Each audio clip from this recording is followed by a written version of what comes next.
오늘 우리에게 주시는 하나님의 말씀은 구약성경 시편 25편 12절에서 15절 말씀입니다. 구약성경 25편 12절에서 15절, 구약성경 819면에 있습니다. 우리 4절 말씀 다 찾으셨으면 저와 함께 우리 봉독하도록 하겠습니다. 여호와를 경외하는 자 누구냐? 그가 택할 길을 그에게 가르치시리로다. 그의 영혼은 평안히 살고 그의 자손은 땅을 상속하리로다.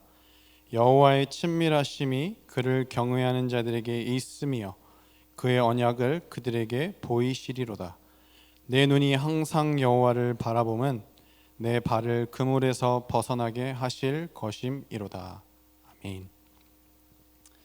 사랑하면 닮아간다는 말이 있습니다. 실제로 좀 진실하게 또 사랑하는 그런 사람들을 보면 그들의 삶의 가치관, 또 그들의 성향, 또 식성, 이러한 것들이 서로 닮아가는 것을 우리가 볼 수 있고, 심지어 어떨 때 보면 외모도 이 사람들이 참 닮아가는 것 같다라는 그런 이야기들을 우리가 종종 합니다. 칼빈 대학교의 교수인 제임스 스미스 교수가 그의 책 습관이 영성이다 라는 책에서 우리 마음이 하나님 안에서 목적을 발견하도록 창조되었기 때문에 그분 대신 다른 존재를 사랑하려고 할 때 불안과 심 없음에 사라져피고 말 것이다. 인간으로 존재한다는 것은 마음이 있다는 뜻이다. 우리는 사랑하지 않을 수 없다. 당신이 사랑하는 바가 바로 당신이다. 우리는 모두 하나님의 형상대로 지음받은 존재들입니다. 그래서 우리는 하나님을 사랑하는 자들로 지음받았습니다. 하나님이 그걸 가장 원하세요. 하나님의 형상대로 지은 우리가 그 하나님을 알고 하나님을 사랑하는 자들이 되기를 가장 기뻐하십니다.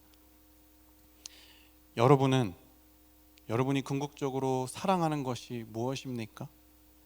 여러분이 가장 요즘 관심을 가지고 있고 여러분의 마음과 생각이 늘 향하고 있는 것이 무엇입니까? 그 가장 사랑하는 것이 혹시 하나님이 아니라 다른 무엇입니까? 성경에서 하나님을 가장 사랑했던 그런 사람이 있습니다. 여러 인물들이 있겠지만 거의 모든 사람들이 정말 하나님을 가장 사랑했던 사람이다 라고 꼽는 인물이 바로 구약성경의 다윗입니다. 당신이 사랑하는 것이 바로 당신이다 라고 했는데, 정말 우리 그리스도인들은 우리가 하나님을 사랑함으로 정말 우리의 삶이 하나님의 형상이 되고 사람들이 우리의 모습을 봤을 때 정말 하나님을 볼 수 있는 그런 존재들이 되기를 하나님이 원하세요. 그런데 다윗은 정말 그런 삶을 살았다라고 하나님이 이야기하십니다. 다윗은 정말 누구보다도 하나님을 사랑했고요. 그랬기 때문에 하나님께서 다윗의 인생을 평가하실 때 다윗은 정말 내 마음에 쏙 드는 그런 삶을 살았다. 그래서 내가 다윗을 통해서 나의 모든 뜻을 나타내고 이루어야겠다라고 하나님이 평가하셨어요. 그런데 다윗의 삶을 가장 잘 설명해주는 한 단어가 있습니다. 그 단어가 뭐냐면 바로 경외함이라는 단어예요. 우리에게는 익숙치 않은 그런 단어일 수 있는데요, 경외함을 사전에서 찾아보면 공경하면서 두려워하는 감정이라고 합니다. 국어적으로 봤을 때 그런 의미를 가지고 있지만 성경에서 말하는 이 경외함은 하나님을 올바르게 아는 지식에서 출발합니다. 내가 하나님이 어떠한 분인지 정확히 알았을 때 그 하나님 앞에서 내가 마땅히 갖는 반응, 그 태도가 바로 경외함입니다. 그런데 그게 구체적으로 어떤 모습으로 나타나냐? 하나님을, 그분의 하나님됨으로 인해서 내가 하나님을 공경하고 때로는 하나님을 두려워하고 그래서 하나님을 예배하고 그분의 말씀에 순종하는 이 모든 것이 경외함, 나타납니다. 오늘 우리가 다윗의 인생을 통해서, 특별히 이 시편 25편에 나오는 다윗의 고백을 통해서 정말 하나님을 경외하는 삶이 무엇일까 우리가 함께 살펴보기를 원합니다. 잠언에 보면 이런 말씀이 있어요. 여호와를 경외하는 것이 지식의 근본이거든. 여호와를 경외하는 것이 지혜의 근본이요. 우리 모든 지식과 지혜의 시작은 하나님을 경외하는 것에서 나온다는 겁니다. 그래서 오늘 우리가 정말 하나님을 경외하는 것이 무엇인지 오늘 말씀을 통해서 우리가 새기고 하나님을 정말 깊이 알아갈 수 있는 우리 예능 청년들이 되기를 간절히 소망합니다. 첫 번째, 하나님을 경외하는 삶은 어떠한 모습으로 나타나냐? 하나님만을 의지하는 삶입니다. 오늘 12절 말씀에 보면 여호와를 경외하는 자가 누구냐? 그가 택할 길을 그에게 가르치시리로다. 여호와를 경외하는 사람은 하나님이 그의 삶 가운데 그의 길을 가르쳐 주신다라고 말씀합니다. 여러분, 다윗의 인생은 우리가 너무나 많이 들어왔잖아요. 너무나 파란만장한 삶을 살았습니다. 베들레헴의 작은 고을에서 양치기 소년으로 자랐어요. 누가 알았겠습니까? 이 양치기 소년이 골리앗을 쓰러뜨리고 이스라엘의 왕이 될지. 이스라엘이 왕이 되어서 역대 한 번도 없었던 그런 태평성대와 민족의 전성기를 열어갔던 왕이 바로 이 다윗입니다. 그런데 이 다윗이 왕이 되었지만 그의 인생은 결코 평탄하지가 않았습니다. 성경에서 정말 거칠고 험악한 인생을 산 사람을 꼽는다면 아마 다윗이 손가락에 꼽힐 겁니다. 자기가 생명을 바쳐서 충성했던 사울 왕, 자기의 장인 어른이기도 했는데요, 자기가 생명을 바쳐서 그를 지키고 충성했는데 그에게 돌아온 것은 협박과 살해 위협이었습니다. 그는 그의 젊음을 이 사울 왕의 공격을 받으며 도망다니는 신세로 그의 젊은 청춘을 다 보냅니다. 나이가 들어서는 그의 아들, 사랑하는 아들 압살롬이 자기를 배신하고 자기를 모욕하고 자기를 왕위에서 쫓아내며 그 노년에 도망다니는 그런 처량한 신세로 다윗은 보냈습니다. 오늘 우리가 읽은 이 시편 25편이 다윗이 이제 노년에 자기의 삶을 돌아보면서 그 당시를 생각하면서 믿음의 고백을 하나님 앞에 드리는 그런 노래입니다. 그런 기도입니다. 다윗이 오늘 어떤 고백을 하냐면요, 여호와여, 나의 영혼이 주를 우러러 보나이다. 나의 하나님이여, 내가 주님을 의지합니다. 주의 길을 내게 가르치소서. 내가 주님을 기다립니다. 지금 사울 왕에게 쫓기던 자신의 그 삶, 그 당시에 자기가 했던 고백을 이렇게 회고하며 다시 고백하고 있는 겁니다. 어떻게 이런 고백을 다윗이 할 수 있었을까요? 이를 좀 생각해 보기 위해서 우리가 과거의 다윗의 모습을 좀 한번 생각해 봤으면 좋겠어요.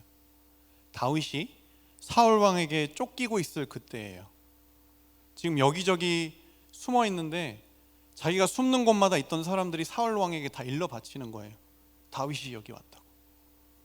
그래서 가는 곳마다 밤을 편히 보낼 수 있었을까요?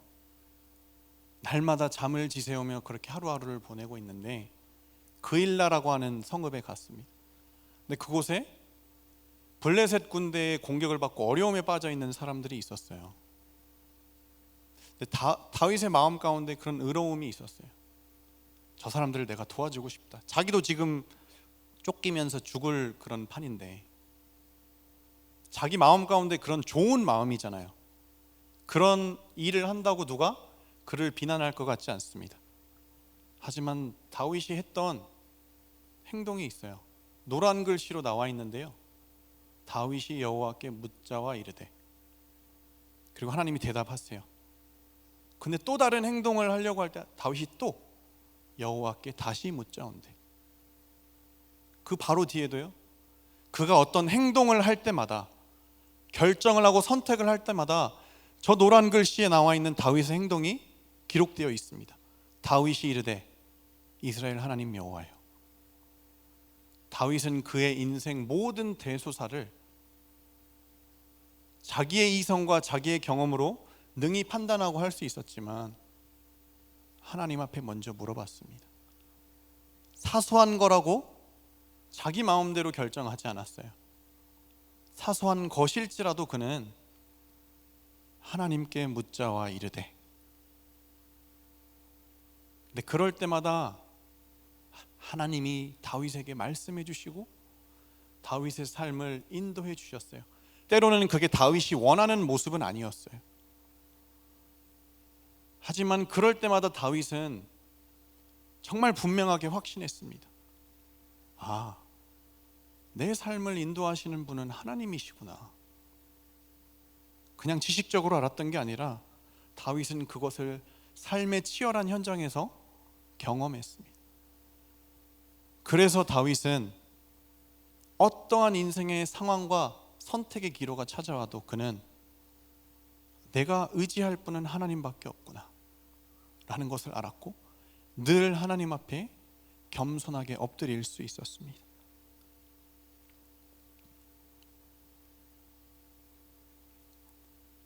사울 왕이 죽은 이후에도 자기에게 골칫덩어리가 되고 문제가 되는 그 존재가 사라졌는데도 다윗은 사무엘하 2장 1절에 이제 다윗이 왕이 되기 직전이에요. 그런데도 다윗이 여호와께 여쭈어 아뢰되. 이것을 통해서 다윗이 얼마나 하나님을 경외하는 그런 사람이었는가 우리는 알 수 있습니다. 다윗은 어떤 자리에 있든 자기의 상황이 좋든 좋지 않든 하나님보다 절대 앞서지 않았습니다. 그는 늘 하나님만을 내가 의지하는 삶을 살아야겠다라고 결단했던 사람이었습니다. 그는 겸손하게 하나님을 인정하고 연약하고 죄인된 자신의 처지를 하나님 앞에 고백했어요. 그리고 하나님을 기다렸습니다.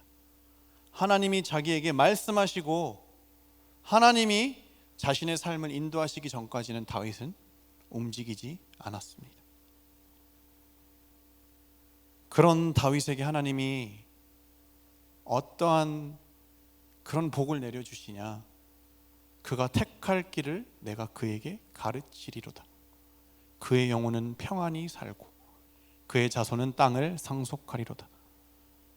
다윗이 가는 길마다 하나님은 늘 다윗의 길을 가르쳐 주시고 인도하셨고, 사실 상황을 보면 평안할 수 있는 상황이 아닙니다. 그런데 오늘 하나님의 말씀은 다윗의 영혼은 항상 평안했다라고 말씀합니다. 사랑하는 청년 여러분, 우리도 다윗과는 상황이 다르지만 오늘 하루 내가 어떤 길을 걸어가야 되는지, 내가 오늘 어떤 선택을 해야 되는지 어떻게 보면 정말 많이 고민하는 그런 청년의 때를 우리는 보내고 있습니다. 많은 경우에 우리는 내 앞에 길이 보이지 않고 길이 막혀 있는 것 같아서 참 답답하고 내가 어떻게 해야 되나, 그래서 하나님 앞에 기도하고 하나님을 찾을 때도 있고요. 때로는 길이 너무 많아서 내가 도대체 어떤 길을 가야 되는지 지금도 내가 알 수 없어서 불안해하고, 이 길이 잘못된 길이면 어떡하지, 저 길을 가야 되나 고민하는, 정말 이 진로를 선택하는 그런 중요한 시기를 우리는 보내고 있습니다. 하나님을 경외하는 자들은 이렇게 갈 바를 알지 못할 때 다윗처럼 하나님께 더 집중해야 합니다. 그 갈림길에서 나의 연약함을 하나님 앞에 인정하고, 하나님, 제가 사람들을 의지하지 않고 내 경험과 내가 가지고 있는 그것을 의지하기 이전에 하나님 앞에 나의 모습을 인정하고 내가 하나님을 의지합니다. 다윗이 그랬거든요. 정말 내가 의지할 분은 하나님밖에 없구나. 내가 두려워할 분은 하나님밖에 없구나. 다윗은 그 인생의 낭떠러지에서 그렇게밖에 고백할 수가 없었습니다. 오늘 그 인생의 갈림길에서 내가 어느 길을 가야 되는지 고민하고 또 기도하고 있는 사랑하는 청년 여러분, 오늘 여러분이 하나님, 저에게 그 길을 가르쳐 주옵소서, 다윗처럼 제가 하나님만을 의지하기를 이 시간에 다시 한번 결단합니다. 저에게 깨닫게 하시고 지혜를 주시고 나의 상황과 환경조차도 하나님이 움직여 주셔서 내가 가야 할 길을 하나님이 가르쳐 주옵소서라는 그런 믿음의 고백을 오늘 우리가 드릴 수 있기를 바랍니다. 여러분, 하나님을 믿고 경외하는 사람들에게 가장 어려운 게 뭔지 아세요? 내가 경외하는 그 절대자가 나의 삶을 깨뜨리시고 내 길을 막으시는 것 같을 때 가장 괴롭고 힘들어요. 다윗이 지금 그렇게 쫓겨다니고 있을 때, 또 왕위에서 쫓겨다니고 있을 때 사람들이 그러지 않았겠습니까? 절대자 하나님이 다윗을 버렸다. 다윗이 저렇게 왕에게 충성하고 나라에 충성했는데 어떻게 저런 일이 다윗에게 있을 수 있냐? 어떻게 사랑하는 아들이 아버지를 저렇게 죽이려고 할 수 있냐? 저것은 절대자이신 분이 그를 버렸기 때문이다. 그럼 그런 소리들을 들을 때 다윗의 심정이 어땠을까요? 정말 절대자께서 나를 버리셨나? 그런 질문이 머릿속을 당연히 스쳐 지나가죠. 그런데 다윗은 알았어요. 절대자이신 그분이 내 삶을 깨트리실 수도 있고 때로는 내 길을 막으실 수도 있고 때로는 나를 주저앉게 만드실 수도 있구나. 왜냐? 그분이 내 인생의 주권자이시기 때문에. 그런데 그렇다고 내가 원망하고 불평하고 그분을 욕하고 떠나가는 게 아니라, 그렇기 때문에 내가 더 그분께 가까이 가야겠구나. 내가 그렇기 때문에 더 그 절대자이신 하나님을 기다려야겠구나.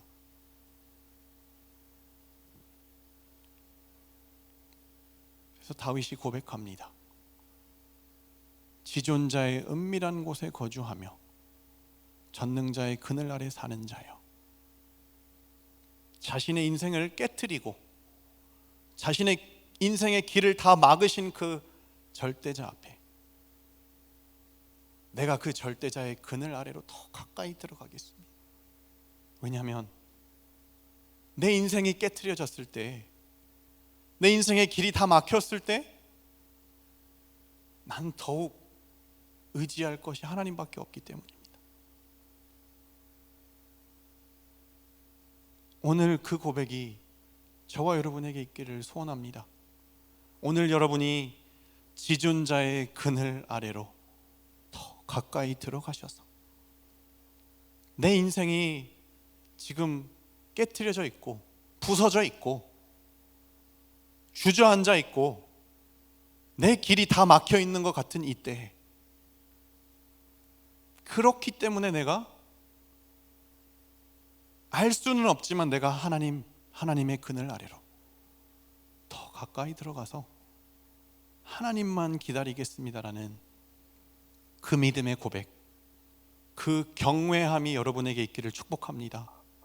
오늘 다윗처럼 그 하나님만을 의지하는 그 경외함이 저와 여러분에게 있기를 간절히 소원합니다. 두 번째, 하나님을 경외하는 사람에게 나타나는 삶의 모습이 뭐냐?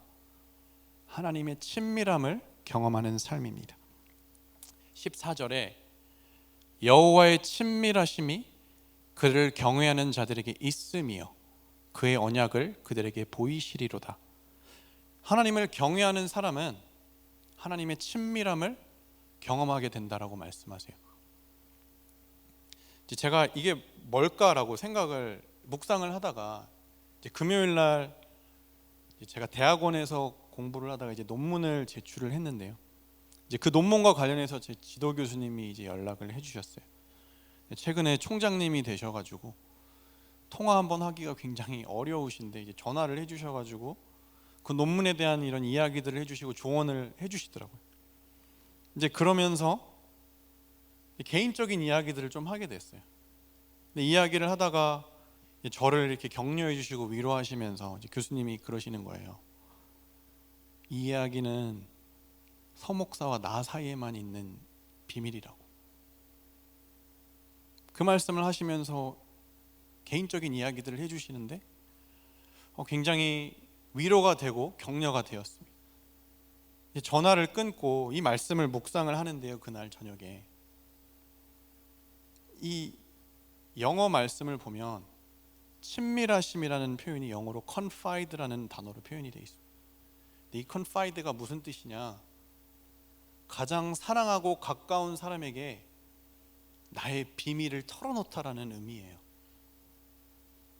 지금 하나님께서 하나님을 경외하는 너에게 내가 내 마음 가운데 있는 그 가장 진솔하고 비밀한 내 생각과 내 뜻을 내가 너에게 털어놓고 싶다. 내가 너와 그걸 공유하고 싶다라고 말씀하시는 거예요. 여러분 놀랍지 않으세요? 제가 전화를 끊고 교수님이 그냥 정말 바쁘시고 정신 없으실 텐데 그런 말을 하셨다는 자체를 생각해 보니까 너무 감사하더라고요. 교수님이 나를 이렇게까지 생각해 주시는구나.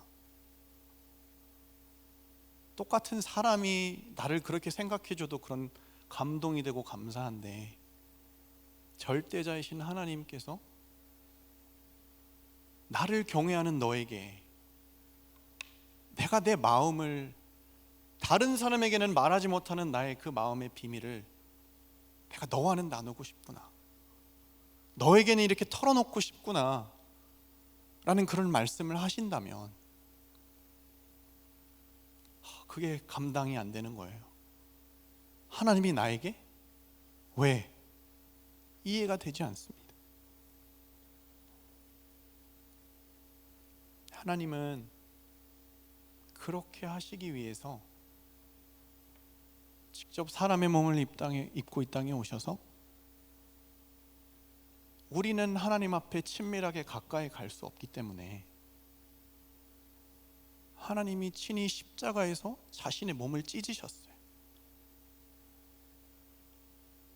그래서 하나님과 나 사이의 거리를 허무시고 하나님이 내 앞을 직접 찾아오셨습니다. 하나님이 말씀하시는 거예요. 내가 너와 가까이 하고 싶구나. 그 하나님의 부름 앞에 우리가 반응하기를 원하세요. 그런데 많은 사람들이 아이러니하다고 느낄지 모르겠어요. 경외함이라는 이 단어는 우리가 느끼기에 상당히 거리감이 느껴지거든요. 친밀함과는 사실 거리가 멀어 보입니다.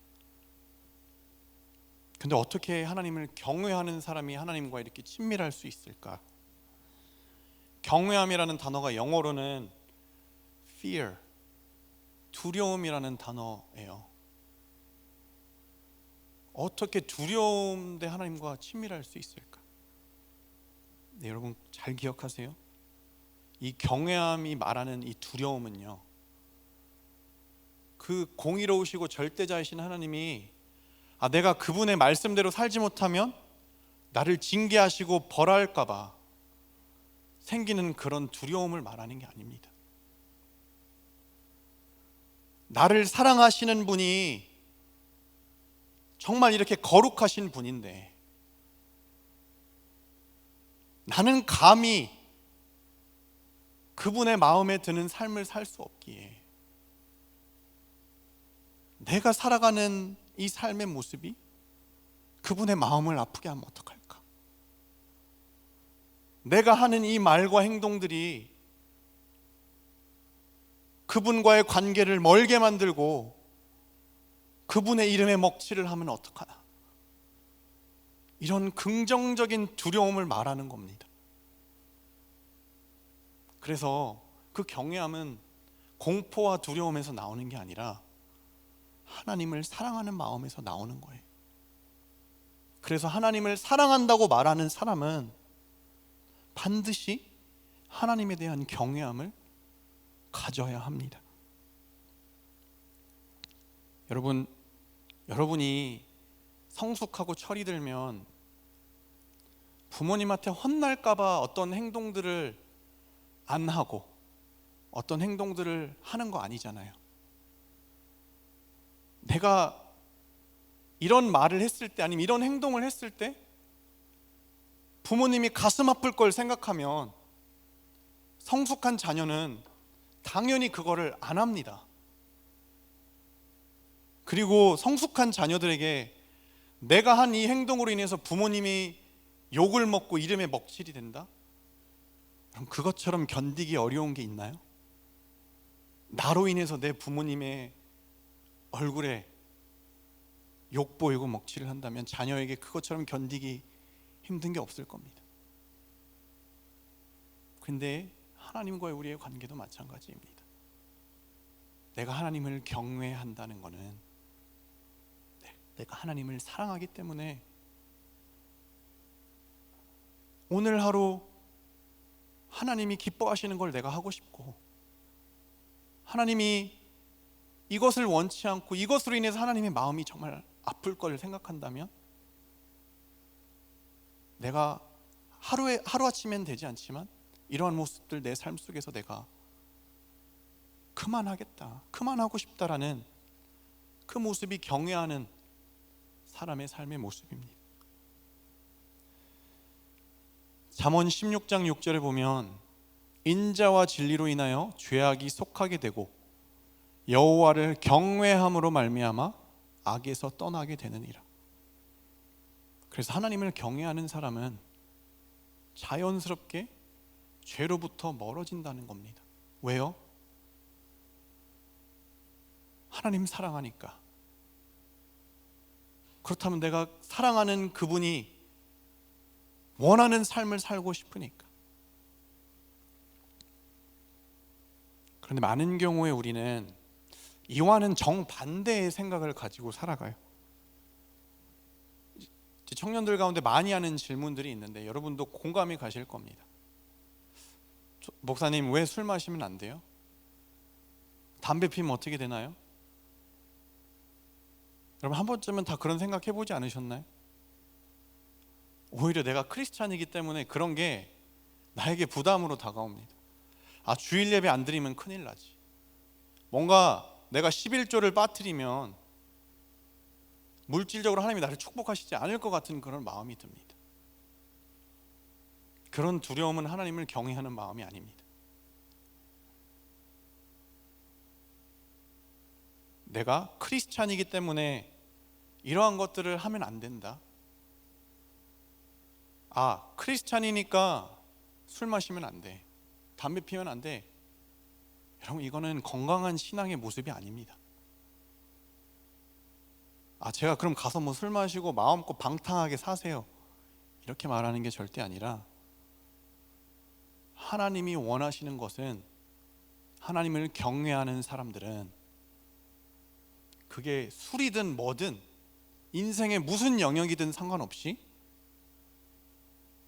나의 그 선택의 기준이 하나님과 나의 관계, 하나님을 사랑하기 때문에 나온다는 거예요. 내가 하나님을 사랑하기 때문에 내가 그분의 마음을 헤아리고 그분의 뜻을 알아가면서 나의 선택들을 조정하고 나의 기준을 조정하며 그분을 닮아가는 삶, 그분이 원하시는 삶을 살아가는 것이 하나님이 원하시는 그런 경외하는 삶, 특별히 하나님과 친밀한 그런 삶이라는 사실입니다. 근데 우리가 경외하는 것이 친밀함이라고 생각했을 때 주의해야 될 게 또 한 가지 있습니다. 우리는 종종 경외함이 없는 친밀함에 착각에 빠져서 살 때가 많아요. 우리가 너무 은혜라는 거에 심취해서 하나님을 오해할 때가 많습니다. 그래서 자기가 사랑하는 사람들, 또 일상에서 말을 함부로 하고요, 행동을 함부로 합니다. 심지어는 하나님도 함부로 대합니다. 사랑한다고 말하지만 하나님을 향한 존중과 배려가 없습니다.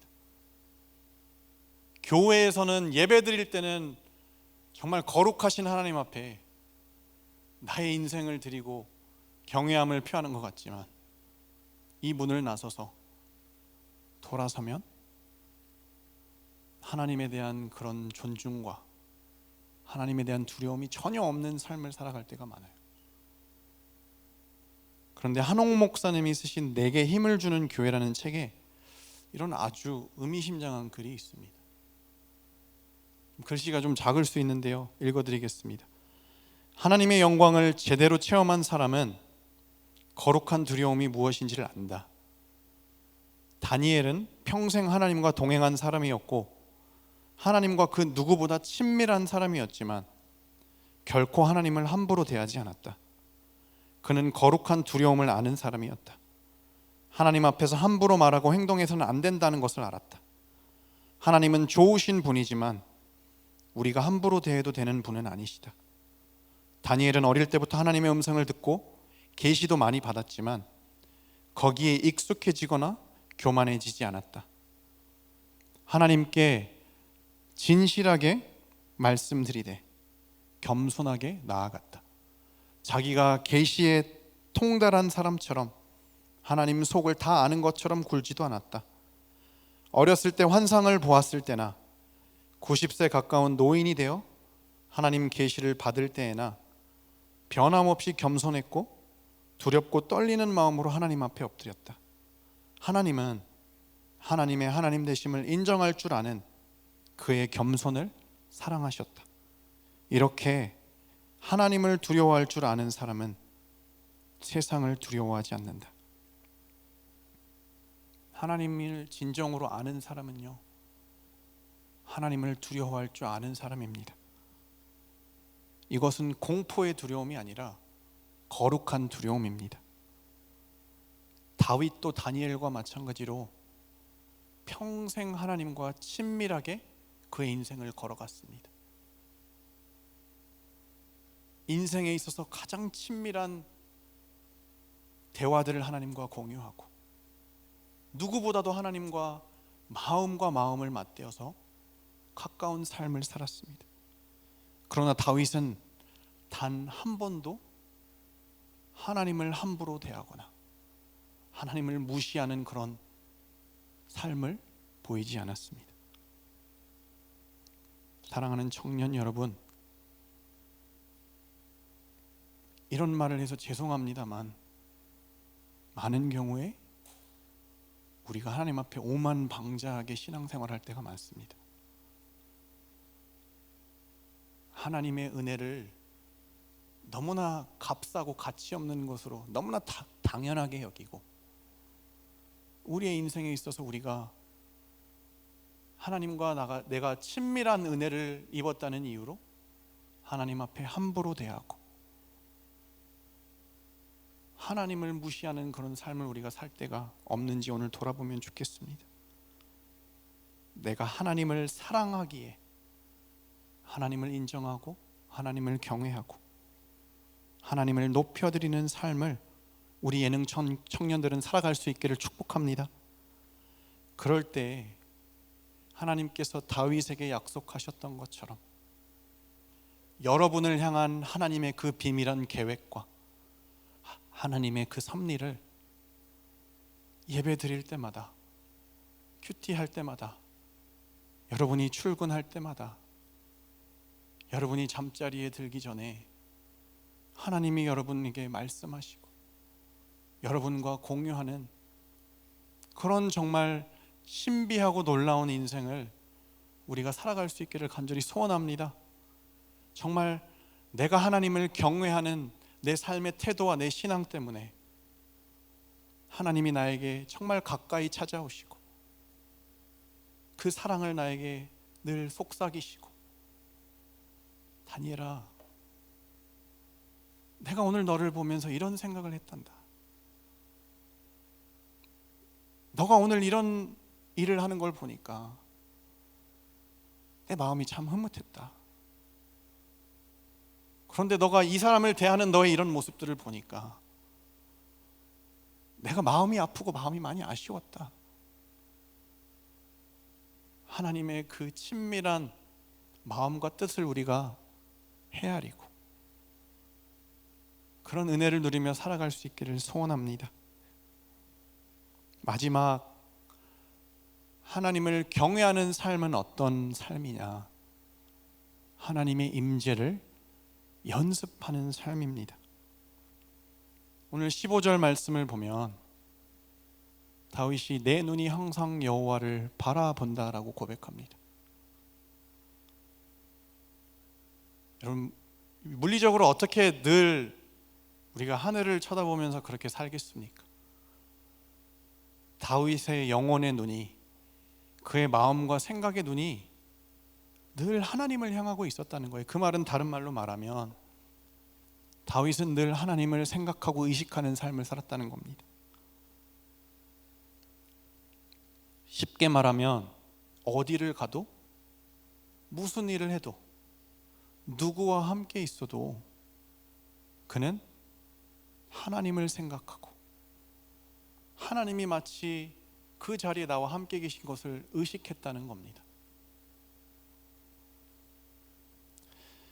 유명한 고전 중에 하나님의 임재 연습이라는 책이 있습니다. 이 로렌스 형제가 이런 말을 해요. 우리가 하나님을 떠나면 떠났지 하나님은 결코 우리를 떠나지 않으신다는 사실을 잊지 마십시오. 하나님은 늘 여러분이 있는 그 삶의 자리마다, 그리고 여러분의 삶의 순간순간마다 한 번도 여러분을 떠나신 적이 없습니다.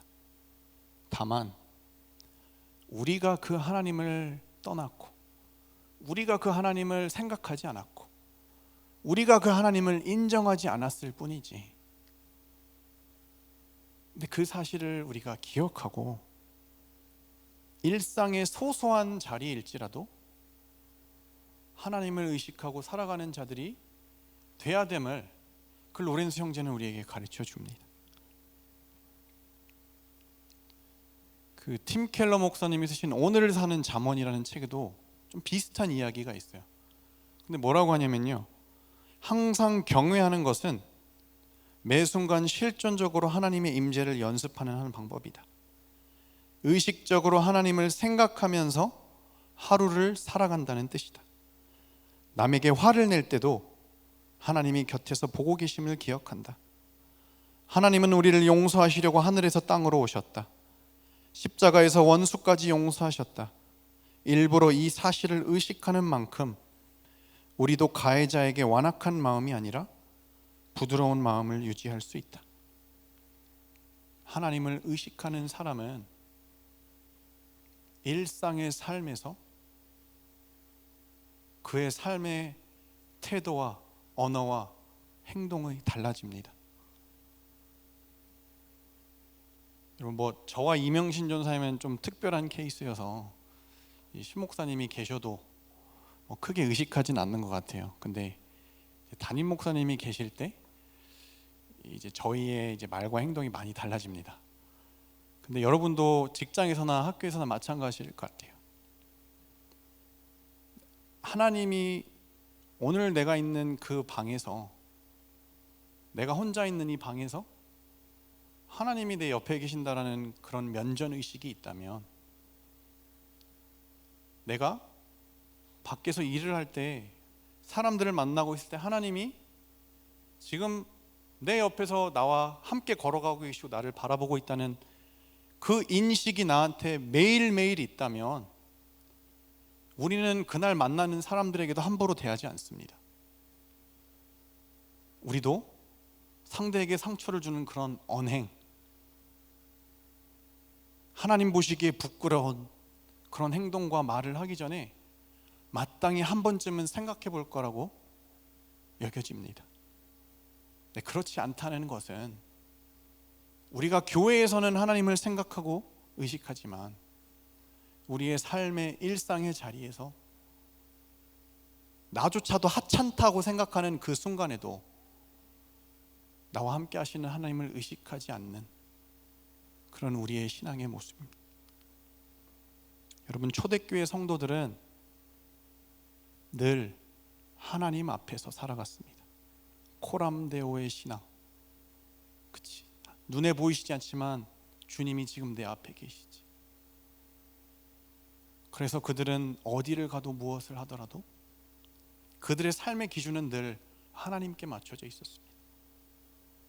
그들이 정말 원수와 같은데 이웃을 만나도 그 사람의 기준에 따라서 내가 그 사람을 대하고 살아가는 것이 아니라 하나님이 내 앞에 늘 계시기 때문에 하나님의 기준에 따라서 그들은 말하고 행동하고 살아갔었습니다. 그게 바로 하나님을 경외하기 때문에 가질 수 있는 믿음의 모습입니다. 근데 오늘날 교회 안에 우리가 이 경외함을 많이 잃어버렸습니다. 이 경외함을 우리가 참 가볍게 여기고 있는 거 아닌가, 그런 반성을 많이 하게 됩니다. 신앙이라는 것은 우리가 어떤 고상한 변화, 어떤 결과물을 만들어내는 것이 목적이 아닙니다. 보기 좋은 열매들을 많이 맺는 것, 그것이 우리 신앙의 목적이 아닙니다. 내가 걸어가는 그 길에 나를 친밀하게 인도하시는 하나님, 그 하나님을 내가 날마다 만나고 그분과 교제하는 것이 우리 신앙의 목적이 되어야 됩니다. 하나님이 정말 그걸 원하세요. 변화가, 열매가 여러분의 삶의 목적이잖아요. 내가 신앙생활 잘해서 내 삶이 변화돼야겠다, 이게 여러분의 삶의 목적이라면 여러분, 그런 변화를 이루지도 못할 뿐더러 오히려 습관적이고 형식적인 신앙에 빠지게 돼요. 근데 정말 내가 날마다 하나님을 만나고 그분과 친밀하게 교제하고 그분을 알아가는 것이 여러분의 신앙과 여러분의 삶의 목적이라면 그 변화, 그 열매는 자연스럽게 따라오게 돼 있습니다.